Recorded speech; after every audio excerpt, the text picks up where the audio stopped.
करने का काम किया कि हमारा लोकतंत्र कैसे मजबूत होगा। उस दिशा में जो बात उन्होंने रखी, मैं अपनी भावना और उनके विचार अपने विचारों से मैं जोड़ता हूँ।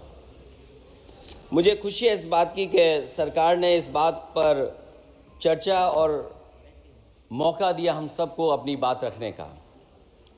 अभी जब मैं भारतीय जनता पार्टी के माननीय सदस्य जी का सुन रहा था बात, तो वो बिहार का इलेक्शन और आने वाले भविष्य में जो उत्तर प्रदेश का इलेक्शन उस पर भी काफ़ी चर्चा कर रहे थे। सभापति महोदय, मैं कुछ बातें ऐसी कहना चाहता हूं जो हम लोगों ने अपनी आंखों से देखा, और जिस इलेक्शन कमीशन से हमें ये उम्मीद थी कि निष्पक्ष काम होगा, निष्पक्ष कार्रवाई होगी, वो हमें कहीं देखने को नहीं मिली। मैं सबसे पहला उदाहरण ये देना चाहता हूं कि एक रामपुर का बाई इलेक्शन जो लोकसभा का हुआ, जब लोकसभा का चुनाव बाई इलेक्शन रामपुर का हो रहा था, तो भारतीय जनता पार्टी की सरकार के मुख्यमंत्री जी और पूरी भारतीय जनता पार्टी ने यह तय किया था कि समाजवादी पार्टी यहां से नहीं जीतेगी, यहां से भारतीय जनता पार्टी जीतेगी।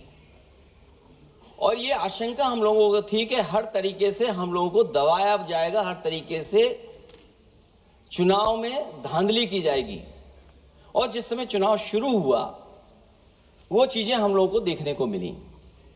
सभापति महोदय, वोटिंग के दिन, जिस दिन वोट पड़ रहा था, उस दिन हम लोगों ने देखा कि किस तरीके से पुलिस और पूरा प्रशासन इस बात पे लगा हुआ था कि कोई भी वोटर घर से न निकले। रामपुर का बाई इलेक्शन हमने ऐसा देखा जहां पर पूरा पुलिस प्रशासन, भारतीय जनता पार्टी की सरकार ये कोशिश में लगी थी कि मतदाता बाहर ना निकले, और पहली बार भारतीय जनता पार्टी वहां से चुनाव लोकसभा का जीती। ये बाई इलेक्शन लोकसभा की बात कर रहा हूं मैं, और एक एक घटना की सूचना हम लोगों ने इलेक्शन कमीशन को दी है। एक एक घटना के पुलिस क्या कर रही है, पुलिस कहां बैरिकेडिंग लगाई है, पुलिस कहां रोक रही है, कौन पुलिस का अधिकारी कहां जा रहा है, डीएम क्या कर रहे हैं, कमिश्नर क्या कर रहे हैं। और उसके बावजूद भी इलेक्शन कमीशन ने एक भी किसी के खिलाफ कार्रवाई नहीं की। अध्यक्ष महोदय, जब हम ये बात समझ गए कि इलेक्शन कमीशन बायस्ड है, अध्यक्ष महोदय, ये जो नए नए लोग इधर से उधर खिसक गए हैं, या ना बोले तो अच्छा ही है।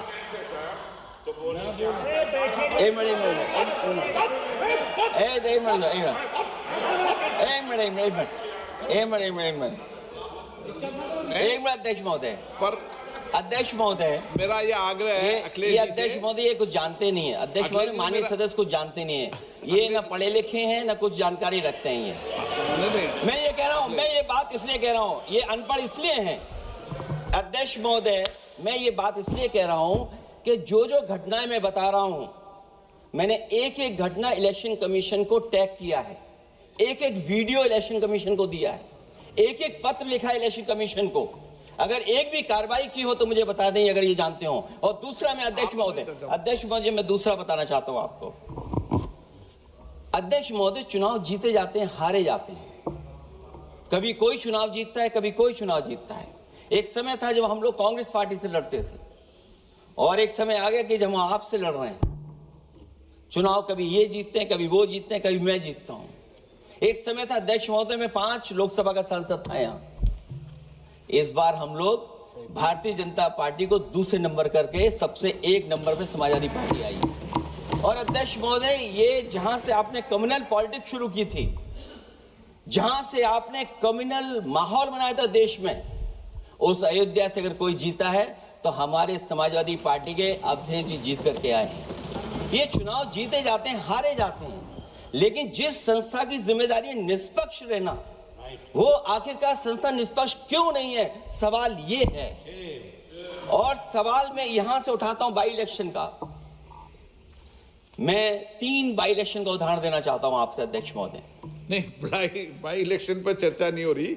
नहीं, मैं नहीं, जब तक आप अध्यक्ष महोदय चीज जानोगे नहीं, अगर मैं एग्जांपल नहीं दूंगा कि इलेक्शन कमीशन क्या कर रहा है तो अब मैं रिफॉर्म क्या मांग करूंगा? अध्यक्ष महोदय, जब तक मैं घटना नहीं बताऊंगा, मैं पहला बाई इलेक्शन बताना चाहता हूं। ओके, मानिए आपका नंबर आ गया। अगर आप रिफॉर्म पे बात कर रहे हैं तो आपको घटनाएं क्या हुई वो बात तो करनी पड़ेगी। अध्यक्ष महोदय, मैं बाई इलेक्शन मिल्कीपुर की बात करना चाहता हूं। बाई इलेक्शन मिल्कीपुर जो अयोध्या क्षेत्र में आता है। इलेक्शन कमीशन को हम लोगों ने शिकायतें की, यहां धांधली होने जा रही है, चुनाव को हराया जाएगा। वहां की सरकार ने मिलकर के किस अधिकारी को पोस्ट करना है, किसको प्रिसाइडिंग ऑफिसर बनाना है, और हम लोगों ने रंगे हाथ पकड़ा लोगों को। एक व्यक्ति को पकड़ा, वो 6 वोट के डाल के आ रहे थे। एक व्यक्ति को पकड़ा जो दूसरी विधानसभा से थे। एक मंत्री जी भाग गए जो हजारों लोगों को लेकर के उस विधानसभा में आए हुए थे। तो ये बातें मैं इसलिए बता रहा हूं कि अगर हमें रिफॉर्म करना है तो रिफॉर्म तभी संभव है जब हमारा इलेक्शन कमीशन निष्पक्ष होगा। इसलिए अध्यक्ष महोदय, मैं कांग्रेस पार्टी के सुझाव से सहमत हूं कि पहला सुझाव उन्होंने दिया है और हम समाजवादी पार्टी के लोग भी ये मानते हैं कि जो इलेक्शन कमीशन के अपॉइंटमेंट का जो तरीका है वो तरीका बदला जाए। वो कम से कम ऐसा हो, पारदर्शी हो, निष्पक्ष हो, दिखे कि हमारी भी कुछ भागीदारी है। क्योंकि जो व्यवस्था पहले थी उस व्यवस्था को अगर बदलने का काम किसी ने किया तो भारतीय जनता पार्टी ने किया है। इस व्यवस्था को बदलने का जो सुझाव कांग्रेस पार्टी की तरफ से है उस सुझाव से हम सहमत हैं। दूसरा सुझाव जो कांग्रेस पार्टी ने दिया है, थोड़े दिनों बाद सुधार आया है कांग्रेस में, इसके लिए हम उनको धन्यवाद और बधाई देते हैं। उन्होंने कहा, और अध्यक्ष महोदय मेरा भी सुझाव है कि इलेक्शन बैलेट पेपर से होना चाहिए। और इसलिए होना चाहिए कि बहुत प्रश्न लग रहे हैं, बहुत उंगली उठ रही है।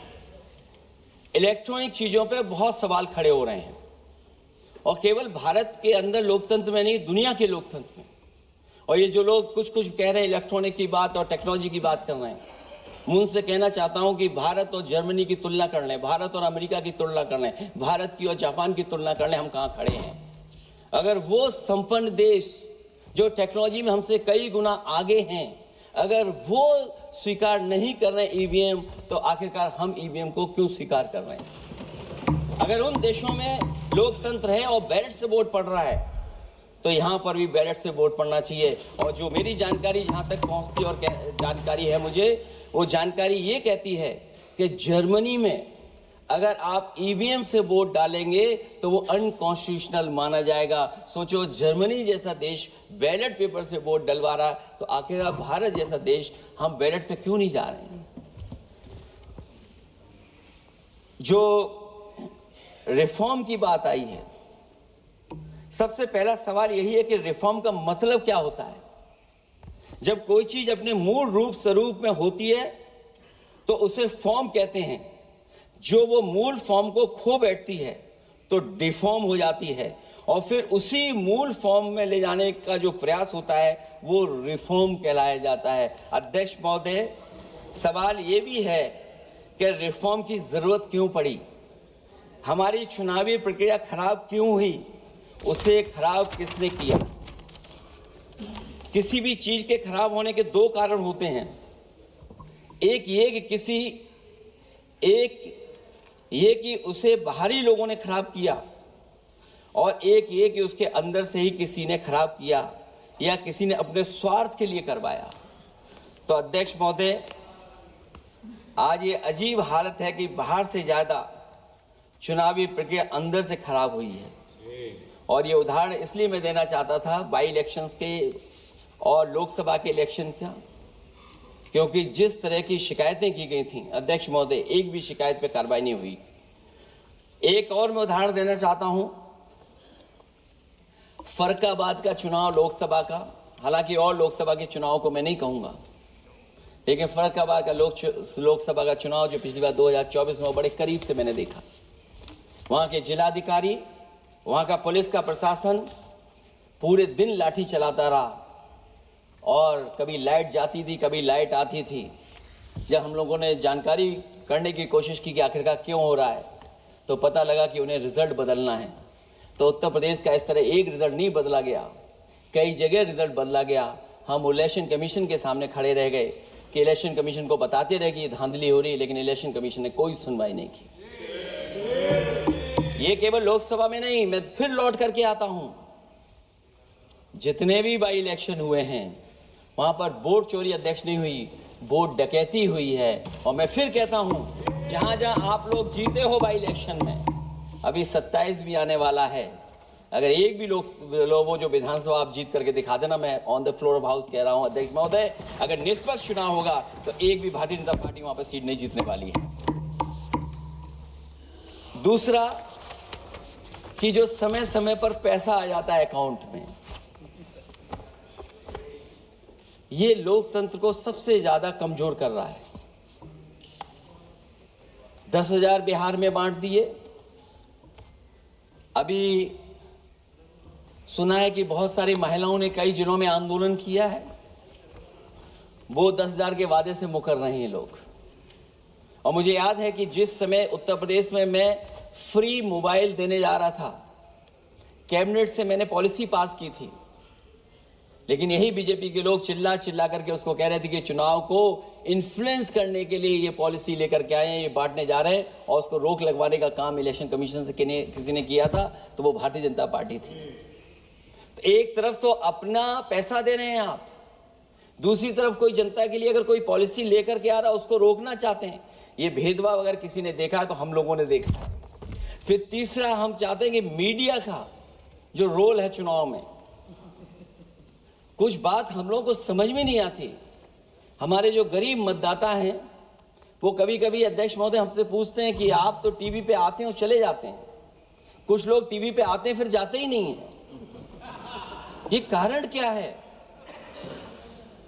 अगर इलेक्शन के समय पर हम पॉलिटिकल पार्टीज को स्पेस अगर बराबर नहीं मिलेगा तो शायद चुनाव निष्पक्ष नहीं होंगे। इसलिए अध्यक्ष महोदय, आपके माध्यम से मेरा सुझाव ये भी है कि चाहे वो प्राइवेट हो चाहे सरकारी हो, मीडिया में बराबर का कहीं ना कहीं हम लोगों को भी स्पेस मिलना चाहिए। इधर एक नई चीज है, नया जमाना है, तो नई चीज है सोशल मीडिया। पहली बार देखने को मिल रहा है कि जहां पर इमेज बनाने के लिए पैसा नहीं खर्च किया जा रहा अध्यक्ष महोदय, दूसरे की इमेज कैसे खराब की जाए उसके लिए पैसा खर्च किया जाता है। जो नकारात्मक जितना कैंपेन है, मैं अध्यक्ष महोदय दावे के साथ कह सकता हूं, हमारे पास कोई एजेंसी नहीं है, कोई सोशल मीडिया टीम नहीं है जो हम नेगेटिव कैंपेन रन कराते हो। लेकिन भारतीय जनता पार्टी के पास हजारों ऐसे लोग हैं और हजारों करोड़ रुपए इस बात के लिए खर्च करते हैं कि नेगेटिव कैंपेन कैसे रन किया जाए। और जितना जितना चुनाव करीब आता है उतना सोशल मीडिया से लेकर के हर प्लेटफॉर्म पर नेगेटिव कैंपेन अगर कोई कर रहा है तो वो कर रहा है भारतीय जनता पार्टी के लोग। इलेक्टोरल बॉन्ड की तो बात हम इसलिए नहीं करना चाहते हैं क्योंकि हमें तो मिला ही नहीं कुछ। अध्यक्ष महोदय, क्या बात करूं मैं इलेक्टोरल बॉन्ड की? सबसे ज्यादा इलेक्टोरल बॉन्ड अगर किसी को मिले हैं तो सत्ता में बैठे हुए लोगों को मिले हैं। दूसरा कांग्रेस को मिला। कांग्रेस ही हमारे मित्र ऐसे कि हमें नहीं बताते कहां से मिलता है।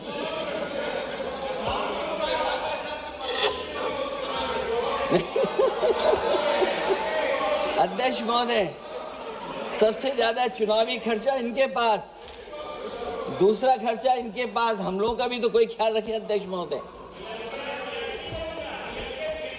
वो आप बता देना। तो ये जो इलेक्ट्रॉन बॉन्ड वाला जो खेल है अध्यक्ष महोदय, ये तो दिखाई देने वाला खेल है। उसमें सोचिए कहां हम लोग टिकेंगे, कहां रीजनल पार्टीज टिकेंगी। इसलिए अगर ये तरीका चुनाव होगा, खर्चा कैसे कम हो, इस पे भी इलेक्शन कमीशन को सोचना चाहिए कि ये खर्चा कैसे कम किया जाए। जहां तक एसआईआर की बात है, जो एसआईआर यूपी में चल रही है, अभी तक 10 लोगों की जान जा चुकी है।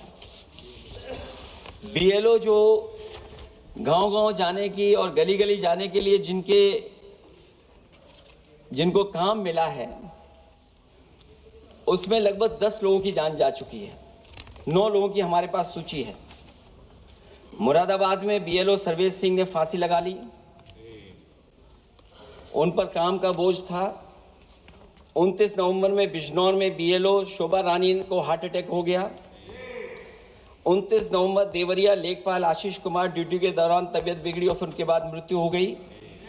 फतेहपुर में लेखपाल सुधीर कुमार ने शादी के एक दिन पहले फांसी लगा ली। और इस परिवार से तो मैं खुद मिला था जाकर के।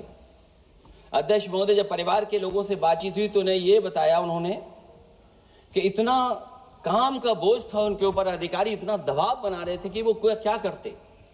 और जो इलेक्शन कमीशन ने अध्यक्ष महोदय कहा कि हम ट्रेनिंग देंगे बीएलओ को, मैं ये दावा कर सकता हूं कि उत्तर प्रदेश के बहुत कम बीएलओ को ट्रेनिंग मिली होगी। और यहां मैं कह सकता हूं कि एक भी बीएलओ को ट्रेनिंग नहीं दी गई जो देनी चाहिए थी। और जो बीएलओ लगाए गए हैं उनका पूरा परिवार लगा हुआ है कि कैसे भी अपने बीएलओ जो परिवार के सदस्य हैं उनकी मदद पहुंचाएं। महिला है वो फॉर्म नहीं भर सकती, कई बार उसके परिवार के सदस्य लगे हुए हैं कि कैसे फॉर्म भरवाएं हम उनका। तो 9 लोगों की जान गई है। हमने अपनी पार्टी की तरफ से तो 2 लाख रुपए की मदद की है। हमारी मांग होगी कि चुनाव आयोग और इस लोकतंत्र को मजबूत करने के लिए जो मदद होनी चाहिए 1 करोड़, और उनको सरकारी नौकरी मिलनी चाहिए। धांधली कैसे होती है, चुनाव होने से पहले ही वोट कट जाते हैं। हमारे राजीव राय जी बैठे होंगे माननीय सदस्य, वो किताब लाए हैं कि नहीं लाए हैं? चुनाव घोषित नहीं हुआ वहां पर, लेकिन सरकार के लोगों ने मिलकर के वोट पहले ही काट दिया। अध्यक्ष महोदय, वहीं से दिखा दो, ये लिस्ट है। अगर एक भी इसमें गलत हो तो बता दीजिए, एक भी गलत हो अध्यक्ष महोदय। चुनाव हुआ नहीं उससे पहले इलेक्शन कमीशन ने वोट काट दिए। और कितने वोट काटे हैं? 15,000 वोट काटे हैं। और 2027 के 22 के चुनाव में मैंने आरोप लगाया था कि इलेक्शन कमीशन ने जानबूझ करके और सरकार के लोगों ने मिल करके उत्तर प्रदेश में हर विधानसभा में वोट काटे थे और चिन्हित कर करके वोट काटे थे। और ये चिन्हित किया था कि ये समाजवादी पार्टी का वोट कौन है जिसको काटा जाए, और हजारों की संख्या में वोट काटे थे। और जब इलेक्शन कमीशन से हम लोगों ने शिकायत की तो उन्होंने एफिडेविट मांगे थे। मैंने हजारों लोगों के एफिडेविट दिए थे अध्यक्ष महोदय, और ये कहा था कि ये जिंदा थे। 17 में वोट डाला उन्होंने और 22 में जाकर के उनका वोट कट गया है। लेकिन किसी भी अधिकारी के ऊपर अभी तक इलेक्शन कमीशन ने कोई कार्रवाई नहीं की। इसलिए सुधार की ये प्रक्रिया चुनाव आयोग से ही शुरू होनी चाहिए। चुनाव आयोग को निम्नलिखित बातों का सुधार करना ही होगा अध्यक्ष महोदय। चंडीगढ़ में कैमरे के सामने की चोरी पर, बंदूक तानकर वोटरों को वोट डालने से रोकने पर, उपचुनाव में चुन चुनकर एक अधिकारी पोस्ट करने पर, जीतने के बाद भी सर्टिफिकेट बदल देने पर, चुनाव आयोग को हमारे द्वारा दिए गए हजारों एफिडेविट प्राप्त न होने की झूठी बात पर, जबकि हमारे पास जमा करने की रसीद है, वॉशिंग मशीन फार्मूले पर जिसमें एक दिन पहले का भ्रष्टाचारी अगले दिन भद्राचारी हो जाता है और ऊंचे पद पर बैठा दिया जाता है, सत्ताधारियों के पैसे बांटने पर पकड़े जाने पर, सिद्धांतहीन राजनीति पर भी होना चाहिए, चुन चुनकर पीडीए के वोट काटने पर भी होना चाहिए, नकली वोटर से वोट डलवाने पर भी, नकली आधार कार्ड बनाकर चुनावी खेल करने पर, एक वोटर के द्वारा कोई वोट डालने पर, चुनाव के दौरान योजना चलाकर घूस देने पर। और अध्यक्ष महोदय, मैं ये जरूर कहना चाहूंगा कि जब 1 नेशन 1 इलेक्शन की बात हो रही है और अभी सत्ता पक्ष के माननीय सदस्य ने कहा कि वो एक वोटर लिस्ट भी करा देंगे, ये बात मैं कह दूं अध्यक्ष महोदय, उन्होंने ये कहा कि 1 नेशन 1 इलेक्शन तो होगा ही होगा, लेकिन एक वोटर लिस्ट भी एक होगी। हमें उम्मीद है कि वोटर लिस्ट एक होगी और वोटर कार्ड ऐसा बने। अभी तक तो हम आधार कार्ड के लिए मांग करते थे।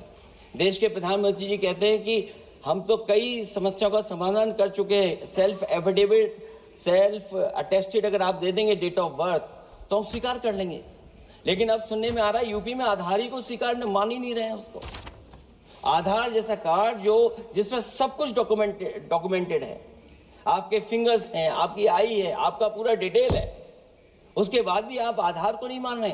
इसका मतलब ये एसआईआर नहीं है, ये अंदर ही अंदर एनआरसी वाला काम कर रहे हैं। क्योंकि हमने उत्तर प्रदेश में सुना है कि वहां के मुख्यमंत्री जी कह रहे हैं कि हम डिटेंशन सेंटर बना रहे हैं।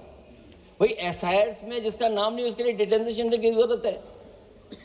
इसका मतलब अध्यक्ष महोदय, जो काम ये खुल के नहीं कर सकते थे एनआरसी, वो काम ये एसआईआर के बहाने कर रहे हैं। तभी ये कभी कभी कहते हैं घुसपैठियां हैं और डिटेंशन सेंटर बन रहे हैं। दरअसल सबसे बड़े सुधार की जरूरत यह है कि लोकतंत्र में फिर से भरोसा जगाया जाए। ईवीएम को हटाकर बैलेट से चुनाव कराए जाएं। चुनावी धालनी होने पर तय समय सीमा में कार्रवाई हो। विपक्षी अनदेखी न की जाए, विपक्षी शिकायतों पर पक्षपात न हो। चुनाव आयोग निर्भीक हो। चुनाव आयोग सरकार के इशारे पे काम न करे। चुनाव आयोग निर्भीक हो। चुनाव आयोग एक विचारधारा के लोगों का गुट बनकर न रह जाए। चुनाव आयोग ईमान की लगाम कभी न छोड़े। चुनाव आयोग ये ऐतिहासिक जिम्मेदारी समझे कि उसकी आज की गलती देश के भविष्य की सदियों के लिए बर्बाद कर सकती है। सबसे बड़ा सुधार यही है कि चुनाव आयोग अंतरात्मा की आवाज सुने और सच्चे देश प्रेम को दिखाते हुए खुदगर्जी की सियासत करने वालों के हाथ की कठपुतली न बने। हमें उम्मीद है कि कुछ लोगों की वजह से चुनाव आयोग की जो छवि खराब हुई है वो अब और नहीं होगी।